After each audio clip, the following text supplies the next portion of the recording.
안녕하세요. 반갑습니다. 김약사TV의 김미성 약사입니다. 오늘은 제가 좀 다른 방법으로 영상을 찍고 있는데요. 제가 기계치라서 굉장히 좀 불편하고 낯설기도 합니다.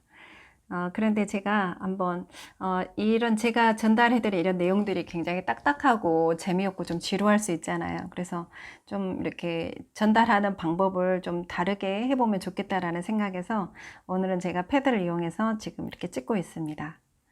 오늘 제가 말씀드릴 주제는요. 지금 여기 보시면 내 몸을 지켜주는 단계적인 살균 해독 과정이라고 제가 제목을 지어봤어요. 우리가 이제 음식물을 먹게 되면 우리가 이제 생명 활동을 유지하기 위해서 음식물을 먹게 되면 우리가 이 음식물 속에 있는 결국은 영양소를 섭취하기 위해서 음식물을 먹지만 어쩔 수 없이 딸려 들어오는 것들이 많잖아요. 이 음식물에 묻어서 그게 이제 흔하게는 어떤 뭐 우리가 채소를 먹게 되면 거기에 들어있는 어떤 뭐 농약 같은 것도 들어올 수 있고요. 그 다음에 거기에 묻어 들어오는 물론 이제 공기 중에도 있지만 뭐 세균이라든가 뭐 바이러스라든가 뭐 곰팡이 심지어는 뭐 기생충 같은 것도 우리 몸에 들어올 수 있고, 그 다음에 우리가 뭐 이제 육고기를 만약에 먹게 된다면 그게 이제 성장 과정 중에 이제 많이 쓰는 항생 물질 같은 거, 또는 이제 빨리 키우기 위해서 넣는 뭐 성장 촉진제 같은 거, 우리가 이제 가공식품을 이제 먹으면 거기에 들어있는 여러 가지 화학적인 식품 첨가물 또 해당이 될 수 있겠고, 그 다음에 우리가 이제 이런 음식물들을 담는 용기, 예를 들면 비닐이라든가 어떤 플라스틱 용기 같은 데 들어있는 뭐 비스페놀 A라든가 또는 뭐 다이옥신 같은 뭐 이런 화학 독소 물질들 있죠. 발암 물질들, 이런 것들이 같이 딸려 들어올 수밖에 없다라는 거예요. 근데 정말 다행스럽게도 우리가 이제 내 몸이 평소에 어떤 건강하기만 하면 이거를 단계적으로 살균을 시켜주고 해독시키는 과정이 우리 몸에 존재한다라는 거고요. 그 과정을 이렇게 단계별로 이렇게 좀 설명을 드려보도록 하겠습니다. 그 첫 번째가요, 바로 이제 구강 내에 있는 타액입니다.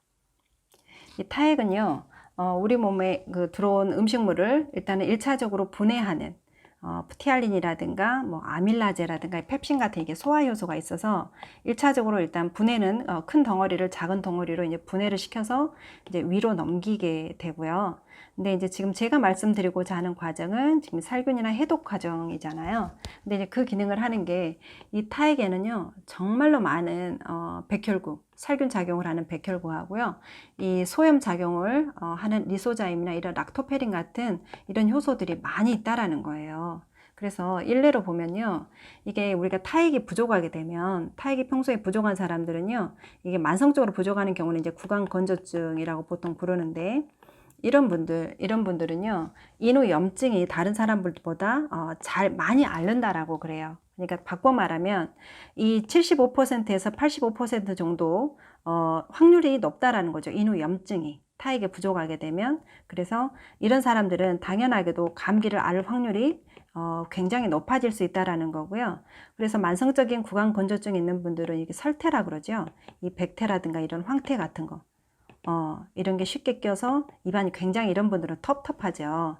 우리가 자고 일어나면 이제 많이 이제 이게 어느 정도 생기는데, 이게 유난히 오후가 되면 양치를 하지 않으면 심하게 백태나 황태 때문에 입안이 텁텁하다, 구취가 심각하다 이러신 분들은요, 타액 부족을 의심해 볼 수 있고요. 그 다음에 이런 아이들 같아도요, 아이들 같은 경우에 아구창이 자꾸 반복이 되는 아이들이 있어요. 이런 경우에도 타액이 부족일 수 있다라는 거고, 아프타성 구내염에 자꾸 반복적으로 노출이 되신 분들도 타액 부족이 원인일 수 있다라는 거고요.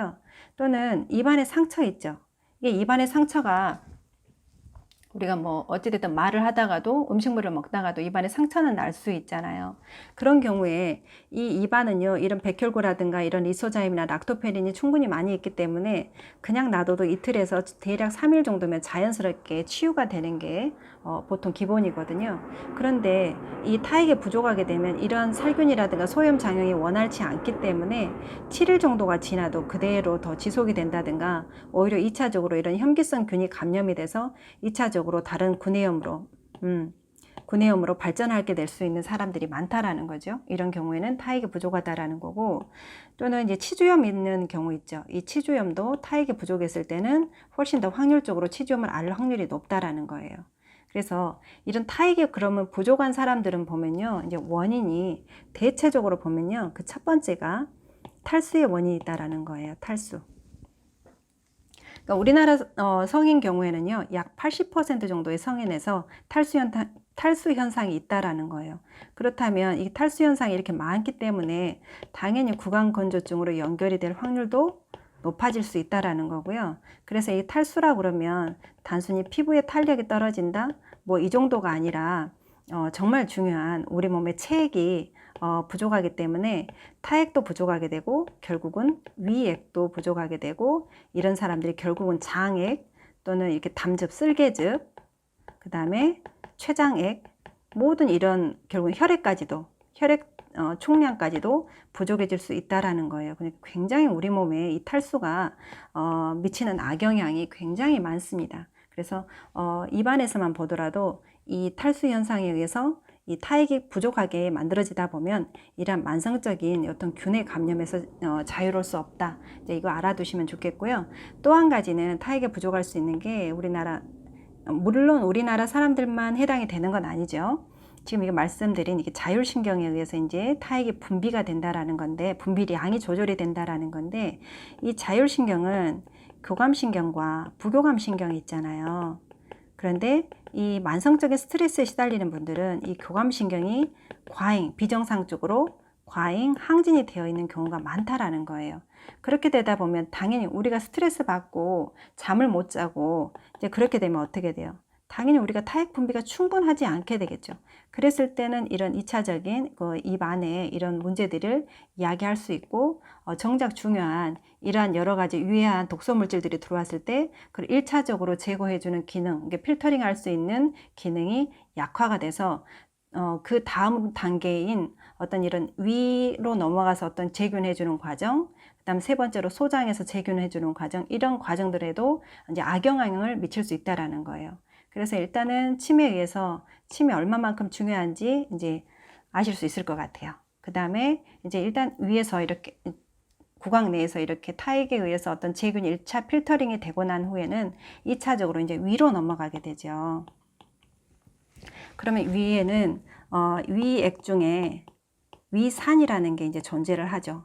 이제 위산은 염산으로 이제 이루어져 있고요. 이게 아주 강한 산성을 띠죠.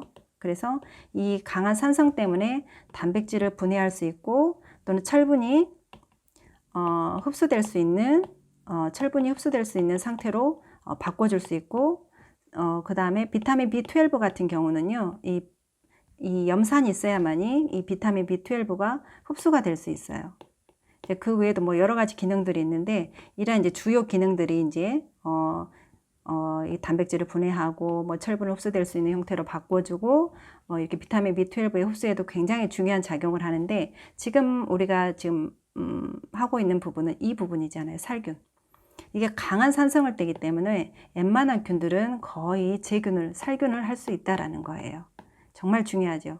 그래서 보면 이게 정상적인 경우에는 충분하게 이게 pH가 약 2에서 4 정도를 갖고 있기 때문에, 음식물을 먹게 되면 대체로 4 정도 되고요. 음식물을 먹지 않게 되면 대체로 1에서 2 정도의 아주 강한 산기를 띠게 돼요. 그래서 이런 경우에는 이제 충분하게 음식물이 묻어 들어온 균들을 재균할 수가 있고요. 근데 우리나라 사람들이요, 이렇게 보시면 제산제에 노출이 굉장히 많이 되어 있어요. 다른 나라 분들보다. 그러니까 처방전을 들고 오신 분들을 보면은요, 이 처방전에 많은 분들이 이 제산제를 같이 처방을 받는 경우가 정말 흔해요. 그러니까 만성질환을 있으신 분들은 거의 1년 365일 다 약을 드시는데, 거기에 기본적인 베이스로 이 제산제가 다 처방이 되어 있다라는 거예요. 그래서 제산제에 많이 노출이 되어 있는 분들, 그리고 이제 체질적으로 저산증이신 분들, 그 다음에 건강에 좋지 않고 일부러 저염식 하시는 분들은요, 이게 만성적으로 이 염산의 생성량이 굉장히 부족합니다. 이런 분들은 이런 제가 말씀드린 이런 작업들도 원활하게 이루어지지 않지만 정말 중요한 이 작업이 잘 이루어지지 않는다라는 거죠. 그랬을 때 이 우리 몸에서 이 모독화되고 이 살균이 돼야 될 것들이 잘 해결이 안 되면 또 그만큼 소장으로 이게 넘어갔을 때 우리 몸에 굉장히 또 부담이 될 수밖에 없다라는 거고, 그리고요, 만약에 이런 상황에 노출이 되신 분들이라든가 이런 분들이 만성적으로 어떤 비염을 앓고 있다라든가 축농증을 앓고 있다라든가 만성적인 치주 질환을 앓고 있다라든가 만성적인 기관지염에 이렇게 노출이 되어 있는 분들이 상당히 많으시거든요. 이렇게 된다면 이런 질환을 앓고 있는 분들은 어찌됐든 간에 상기도 쪽에 많은 농성 분비물들을 갖고 있고요. 거기에는 우리에게 정말 해로운 어떤 세균이라든가 곰팡이성 물질들이 같이 많이 녹아 있다라는 얘기예요. 그런 것들이 들어왔을 때 과연 이게 위산이 충분치 않다면 그거를 우리가 인체에 모해할 정도로 살균을 할 수 있을 능력이 될까라는 이제 그런 생각이 든다라는 거죠. 그 다음에 이제 위산을 통해서 일단 제균이 되고 나면 이제 그러한 또 이제 나머지 이제 음식물들이 계속해서 이제 소장으로 이제 내려오게 됩니다. 그러니까 지금 입을 통해서 식도를 통해서 위로 내려왔고요. 그 다음에 이제 소장까지 그게 이제 내려오게 됩니다. 그러면 이제 소장에는요, 아시겠지만 이제 우리 소장하고 대장에는 이제 상제균이라는 게 존재합니다. 상제균은 우리 몸에 원래 있는 균이다. 본래 존재하는 균이다라고 생각하시면 되고요. 이게 대략 우리 인체는 약 500종 정도 되는데요. 근데 그 중에서 거의 99%는 약 3, 40종 정도가 해당이 된다라고 그래요. 그래서 우리가 이제 유산균 제품을 사서 드시잖아요, 여러분들이. 그래서 이제 사서 드시는 것들은 이 3, 40종 정도에서 이게 상용화 시킨 것들이 약 16종 정도 되고요. 거기에 있는 제품들을 이 상용화된 16종 정도의 유산균들을 이제 각 회사별로 이제 배합 비율이라든가 어떤 배합 균종을 달리해서 제품화해서 이제 판매가 되고 있는 제품들입니다. 그래서 이런 상제균들이 있어야만이 우리 몸에 이런 아까 말했듯이 입을 통하고 위를 통해서 이제 내려온 여러 가지 이제 그런 영양소를 포함한 그 외에 여러 독성 물질들을 해독하는 기능이 이 상제균이 어떻게 건강하게 존재하느냐에 따라서 이제 결정이 된다라는 거예요. 그래서 이 독성 물질들을 해독하고 무독화시키는 과정이 이 상제균이 관여한다라는 거고요. 그래서 이런 상제균의 균형이 깨져 있다면 이 독성 물질들이 충분하게 해결이 되지 않을 수 있다라는 거예요. 근데 보시면 여기 우리 장내 상제균은요, 약 100조 마리 정도의 균들이 존재한다라고 그래요. 소장하고 대장에는. 그랬을 때 이게 지금 보시면 제가 85조 대 15조, 여기 보시면 20조 대 70조 대 10조라고 되어 있는데요. 이제 엄밀하게 말하면 이게 맞아요. 어떤 거냐면 이 20조는 우리 몸에 절대적으로 유익한 균을 말을 하고요. 이 10조는 절대적으로 우리 몸에 유해한 균을 말해요. 그리고 이 70조는요, 주로 이제 곰팡이, 그러니까 효모가 이제 해당이 되는 건데요. 이스트. 이제 이 효모가 해당이 되는 건데, 이 70조는요, 기회 감염균이라고 보통 우리가 부르거든요. 그래서 우리 몸의 컨디션이 좋을 때는 이게 유익한 균 쪽으로 작용을 하고요. 우리 몸의 컨디션이 나빠지게 되면, 굉장히 안 좋게 되면, 그러니까 장내 환경이 안 좋아지게 되면 이 70조의 이 어마어마한 이 기회 감염균이 이 10조 쪽, 유해균 쪽으로 작용을 한다라는 거죠. 그러니까 내 몸의 컨디션이 어떤 상황이냐에 따라서 이 70조의 균들은 유익한 균 쪽으로 갈 수도 있고 유해한 균 쪽으로 작용을 할 수도 있다. 이거 굉장히 중요하거든요. 그래서 내 몸의 컨디션을 좀 평소에 잘 조절을 하실 필요가 있다. 이제 이렇게 생각하시면 될 것 같아요. 그래서 이 장내에서는요, 아까도 말했지만 이 영양소를 흡수를 하잖아요. 이 소장에서 그러니까 이 입하고 위는 일단 분해를 해서 소화만 시켜주고요. 이 흡수는 이 소장에서 거의 진행이 된다라고 보시면 돼요. 그래서 이 소장은요, 장내 상제균이 존재해서 이러한 어떤 살균을 하고 무독화시키는 과정도 하지만은 이 영양소 흡수라는 이 과정도 같이 진행이 된다라는 거. 그래서 이 소장의 기능은 굉장히 중요합니다.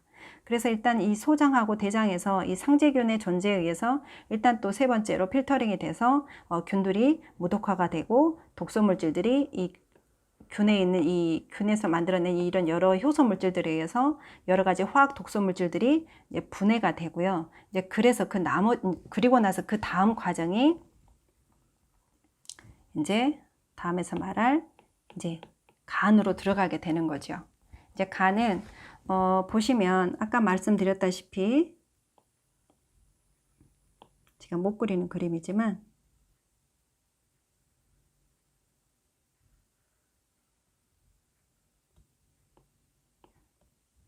간이 있고요. 그 다음에 췌장이 있고 위 뒤쪽에 그 다음에 이제 비장이 있고 얘가 간이고 얘가 이제 입이고 얘가 위죠. 그 다음에 얘가 소장, 얘가 대장, 이제 뭐 직장, 항문 이렇게 되죠. 그러면 아까 말씀드렸다시피 이제 이 소장까지 내려오면 이 소장에서 이제 간으로 이행이 돼야 되잖아요. 영양소가. 그럼 이 소장에 있는 이 소장은 관이잖아요. 대장도 관이지만 이 관에 있는 이 점막을 통해서요. 점막 밖으로 다 이게 혈관이 연결이 돼 있어요. 이 위부터 시작을 해가지고 굉장히 많은 간문정맥이라는 혈관이 있는데요. 이게 간문정맥이라는 혈관이 모든 소화기, 췌장이라든가 비장의 연결된 이 혈관들이 굉장히 무수히 많이 있거든요. 그래서 이것들이 하나로 이렇게 간에서 합쳐져 가지고요. 이 간 내로 이제 들어가게 됩니다. 그래서 그 혈관을 통해서 우리가 이제 먹어서 흡수가 된 영양소들이 이제 간으로 이행이 되는 거거든요. 그런데 이게 내 몸에 유익한 영양소만 들어가는 게 아니라 간이 해독기관이라 그랬잖아요. 그러니까 여러 가지 아까 말씀드렸다시피 여기 이 소장에서요. 약 25%에서 40% 정도가 이제 중화가 되고 이제 독소 물질들이 제거가 돼요. 그럼 그 나머지는 어디서 되겠어요? 이 나머지는 이 간이라는 곳에서 거의 100% 무독화가 되는 과정이 이루어지게 됩니다. 그래서 이제 간에는 막 들어가잖아요. 그러면 간에 있는 이제 모세혈관으로 이게 들어가겠잖아요. 이 이제 간문 정맥을 통해서. 그러면 그 모세혈관 내에 이 마크로파지라는 백혈구가 기다리고 있어요. 그래서 우리 보통 쿠퍼셀이라고 그러면 이제 잘 아실 것 같은데요. 이 쿠퍼스라는 뭐 요구르트도 보통 이렇게 나와 있었잖아요. 우리가 살 수 있었잖아요. 이제 그런 것처럼 이 쿠퍼셀이라는 이 백혈구가 있어서 이 이물질로 묻어 들어온 것들이죠. 이 간문 정맥을 통해서 영양소와 함께 묻어 들어온 이러한 독소물질들, 이런 독소물질들을요. 여기에서 몇 퍼센트를 해결하냐면 거의 99%, 그러니까 100%에 가깝게 이제 필터링을 하는 작업이 이루어집니다. 그리고 나서 이제, 그리고 나서는 대체로 이런 것들은 어떤 유기 독소들, 그러니까 세균들, 바이러스들, 뭐 이런 것들은 거의 제거가 되고요. 그 다음에 이제 무기물들 있죠. 무기 독소들, 이제 그런 여러 가지 뭐 합성 첨가물이라든가, 뭐 농약이라든가, 뭐 호르몬이라든가 뭐 이런 여러 가지들 합성 첨가물들 같은 것들 있죠. 이런 독소들은 이런 1차 해독 효소계와 2차 해독 효소계라는 것을 통해서 우리 인체 내에서 간에서 이제 무독화되는 과정을 거치게 되는 거예요. 그래서 이 과정 중에서 관여하는 게 굉장히 많은, 말씀드렸다시피 여기서 보면 해독 효소계라고 그랬잖아요. 2차 해독 효소계. 많은 효소가 관여를 하게 되는데요. 이 과정에서 가장 중요한 게 바로 뭐냐면 이 글루타치온입니다. 이 글루타치온이라는 이 단백질을 굉장히 이 해독 효소계에서는 가장 중요하다고 봐도 별로 틀리지 않아요. 그래서 이 글루타치온이라는 이 단백질과 비타민, 그 다음에 이 미네랄이 충분했을 때 이 1차 해독 효소계와 2차 해독 효소계가 굉장히 사이클이 잘 돌아가서 우리 몸에 들어온 여러 가지 무기물인 이 독소 물질들을 무독화시키는 과정이 잘 진행이 된다라는 거죠. 그렇게 하고 난 다음에 이게 이제 간에서는 이 무독화가 되잖아요. 그럼 이제 해독이 되면 이 해독하고 남은 이제 잔유물들 있죠. 이 잔유물들을 이제 버리는 작업이 진행이 되는데 이 두 가지로 이제 버리게 되죠. 첫 번째로는 이게 담즙을 통해서 이게 십이지장에 다시 뱉어놓거든요. 그러니까 이런 여러 가지 간문 정맥을 타고 이게 영양물이 들어가게 되면 그 다음엔 어때요? 다시 이것을 십이지장에다 뱉어놓게 돼요. 담즙으로라는 형태로. 담즙에 묻어서 그러니까 뱉어놓는 거죠. 그러면 이게 어때요? 이게 십이지장을 통해서 이제 독소물질들이 십이지장을 통하고 소장에 내려오고 대장에 내려와서 이렇게 체외로 이제 배출이 되는 이제 그런 사이클을 갖고 있고요.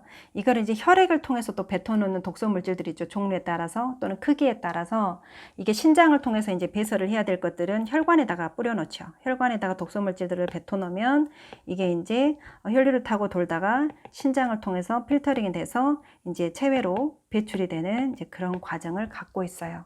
그래서 보면 여기 이제 쓸개즙을 통해서 이제 배설을 해 놓잖아요. 그럼 여기 언뜻 보시면 아시겠지만 굉장히 이 과정이 길어요.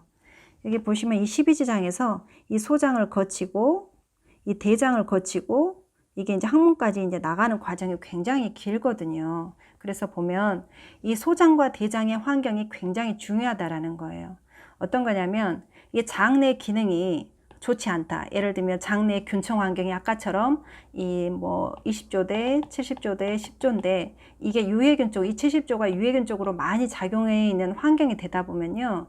이게 어떤 거냐면 이러한 유해한 독소 물질들이 이 담즙에 묻어 들어온 독소 물질들이요. 이게 체외로 이렇게 배출이 원활하게 이루어지지 않고요. 이게 다시 아까처럼 간 문맥이라는 혈관을 타고서요. 다시 간으로 들어가 버린다라는 거예요. 이게 이제 어떤 영양소의 장간 순환이라는 건데 이게 정작 중요한 것들만 이게 장간 순환이 돼야 되는데 이런 유해한 독소 물질들, 체외로 배출이 돼야 될 독소 물질들이 장내에 어떤 이런 유익균총, 그러니까 프로바이오틱스 같은 유익균총이나 프리바이오틱스 같은 이게 식이섬유가 충분하지 않게 되면 이게 흡착이 돼서 식이섬유라는 것을 통해서 흡착이 돼서 밖으로 대변으로 나가야 될 독소 물질들이 나가지를 못하고 그런 유해한 환경 때문에 이게 다시 간 문맥을 타고 간으로 다시 유입이 돼서 간에 심각한 피해를 줄 수 있다라는 겁니다. 그래서 지금 제가 말씀드린 게 내 몸을 지켜주는 단계적인 살균 해독 과정에서 중요한 게 타액이 충분하게 일단 분비가 돼야 된다. 그 다음 두 번째는 위산이 충분하게 분비가 될 수 있는 조건을 가져야 된다. 세 번째로는 장내 상재균이 이 20조 대 70조 대 10조가 잘 유지될 수 있도록 좋은 유익균을 가질 수 있도록 보존을 시켜야 되고, 그 다음 네 번째로는 간의 해독 효소계, 이 마크로파지 코퍼셀에서 제균이 되고, 그 다음 나머지는 1차 해독 효소계를 거치고 2차 해독 효소계를 거쳐서 완전하게 마무리 제독 작업이 거쳐지고 나서는 담즙을 통해서 배설이 되든가 신장을 통해 배설이 되는데, 이때 소장과 대장 내에 있는 장내 균총 환경이 건강하고, 즉 다시 말하면 프로바이오틱스라는 유익균과 프리바이오틱스라는 식이섬유가 충분해야 이게 다시 간 내로 재흡수되지 않고 이 식이섬유에 이렇게 묶여서 체외로 잘 배출이 될 수 있다라는 겁니다. 제가 간략하게 우리 인체 내에 여러 가지 유해한 독소 물질들이 들어왔을 때 어떤 과정을 통해서 이렇게 살균이 되고 무독화되는지에 대해서 간략하게 설명을 드려봤거든요. 이게 좀 재미없고 이제 지루한 그런 내용일 수도 있지만 진짜 중요한 것은 어떤 단편적인 지식으로 약을 하나하나 선택하는 그런 것보다도요. 그러니까 내 몸에 대한 이해가 먼저 선행이 되어야 될 거라는 생각이 듭니다. 그래서 앞으로는 이런 내 몸을 좀 이해할 수 있는 그런 이제 내용에 대한 것도 간간히 올리려고 합니다. 오늘 영상 들어주셔서 감사드리고요. 내용이 마음에 들으셨다면 좋아요와 구독 버튼 부탁드립니다. 감사합니다.